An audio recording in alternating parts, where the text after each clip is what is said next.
Where the Mind is Without Fear by Rabindranath Tagore. This poem is part of Tagore's collection of poems titled Geetanjali, meaning Song Offerings, which won the Nobel Prize for Literature in 1913. In 1913. So the poem is a prayer for the liberation of India from colonial oppression, but is also a universal prayer for human dignity, freedom, and spiritual enlightenment. It reflects Tagore's vision of an ideal world where people live without fear or division. So, the summary is that the speaker prays for a world where the human mind is free from fear, falsehood, and narrow divisions. He yearns for a nation where knowledge and truth reign, and individuals are liberated from ignorance, inequality, and oppression. The poem advocates for a united world where humanity lives with dignity and respect, unburdened by societal constraints. Themes are freedom and liberation. The poem expresses a desire for a society free from fear, repression, and inequality. Truth and knowledge advocates for the pursuit of truth and knowledge as a path to enlightenment and freedom. Unity and human dignity envisions a world where people live in harmony and with respect for each other, irrespective of boundaries or differences.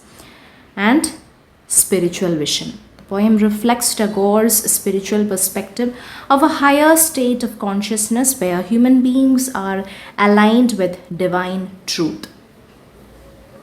Now, when coming to literary devices, we can see imagery. There are vivid images like the head is held high and the clear stream of reason evoke a sense of liberation and enlightenment. Then personification. The mind is personified as a free entity longing for an ideal world. Metaphor. The line where the world has not been broken up into fragments such as the ideal unity Tagore desires. Anaphora. Repetition of where at the beginning of each line emphasizes the speaker's vision of an ideal world. Alliteration. Example. Head is held high, adding a rhythmic and melodic quality. Now, rhyme scheme and structure. The poem is written in free verse with no fixed rhyme scheme, which reflects a freedom and open mindedness that poet advocates for. The lack of rhyme scheme mirrors the breaking away from traditional constraints, highlighting the ideal world of unrestricted creativity and thought. Analysis of key lines. Where the mind is without fear and the head is held high. The poet envisions a world where individuals live without fear and oppression, standing tall with dignity. Where knowledge is free, Tagore emphasizes the importance of unrestricted access to knowledge, as it is crucial for the liberation of the individual and society. Where the world has not been broken up into fragments by narrow domestic walls, Tagore calls for the dissolution of divisions based on nationality, religion, and social status, advocating for global unity. When words come out from the depth of truth, the speaker desires a world where people speak honestly, without hypocrisy, and with sincerity.